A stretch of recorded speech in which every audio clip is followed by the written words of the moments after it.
Hello नमस्कार, मी स्नेहा तुमचं सगळ्यांचं आणखी एका नवीन व्हिडिओमध्ये खूप मनापासून स्वागत करते.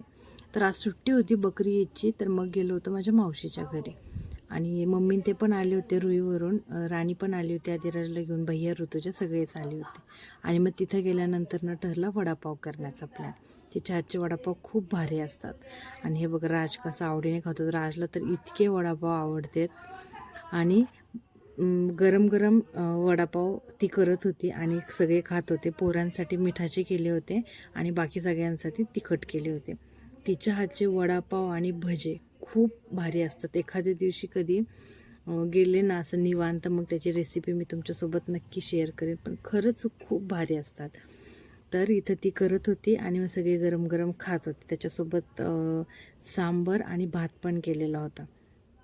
इथं मम्मीन ते वडे करून देत होते आणि ती वरती गरम गरम तळत होती.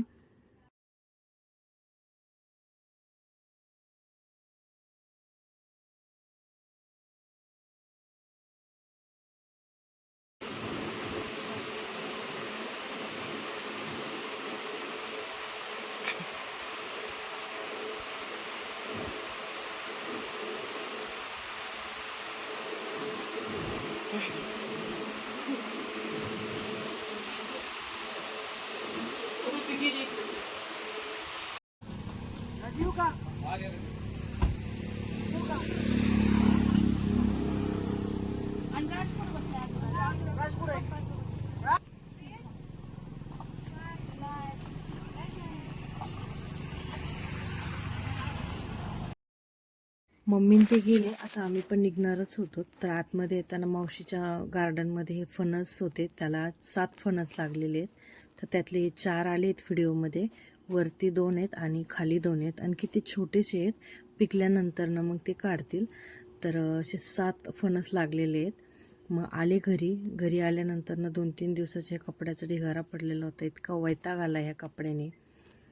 तर ते सगळे घड्या केले, नीट व्यवस्थित ठेवले, सेपरेट केले माझे, रासचे, त्यांचे, आणि सगळे व्यवस्थित जागेवर ठेवले. 2-3 दिवसांनी परत आणखी एवढाच कपड्याचा ढिगारा येतोच. व्हिडिओमध्ये जेवढं स्पीड आहे ना कामाला, तेवढं स्पीड पाहिजे होतं. अर्धा 1 तासात सगळे कामं झाली असते. ते सगळं आवरून ठेवलं आणि दुसऱ्या दिवशी संध्याकाळी तोच व्हिडिओ कंटिन्यू केला. आज रात्री करायची होती पनीर भुर्जी. तर म्हटलं चला तुमच्यासोबत पण छान व्हिडिओ त्याचा शेअर करते. तर आता कांदा कट करून घेतला आहे, टोमॅटो कट करून घेतलं आहे, पनीरचा पण बारीक भुगा करून घेतला आहे, कुस करून घेतला आहे. आणि आता कढईमध्ये तेल टाकलं आहे. त्याच्यानंतर त्याच्यामध्ये टाकायचं आहे आता थोडीशी मोहरी. जिरे नाही टाकणार आहे मी, फक्त मोहरी टाकणार आहे. लसूण अद्रक पण नाही टाकणार आहे. तेल गरम झालं आहे आता, तर त्याच्यामध्ये टाकायची मोहरी. मोहरी तडतड झाली की मग टाकायचं आहे कांदा आणि टोमॅटो सोबतच टाकायचं आहे आणि थोडंसं परतून घ्यायचं आहे, खूप जास्त नाही परतवायचं आहे.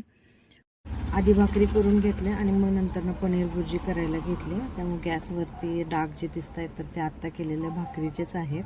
आणि मग त्याच्यानंतर त्याच्यामध्ये आपले जे काही मसाले आहेत, हळद, धना पावडर, लाल तिखट, ते सगळं टाकायचं, परतून घ्यायचं नीट व्यवस्थित आणि मग त्याच्यामध्ये पनीर टाकायचं.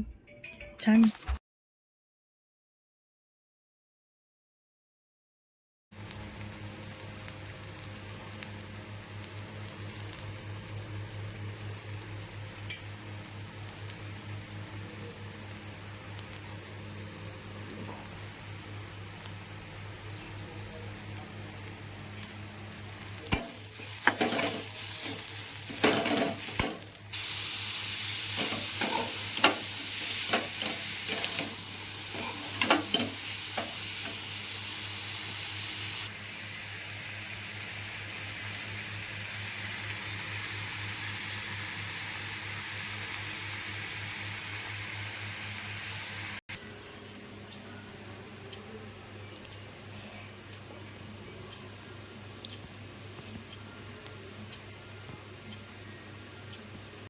जेवण वगैरे झाल्यानंतर गार पाण्यामध्ये पाय बुडवून बसत असते.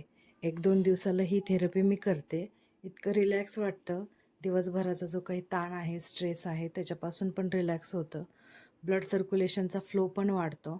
आणि आता इतकी उष्णता आहे, पायाची जी आग होते तळपायाची, त्याच्यापासून पण रिलीफ मिळतं.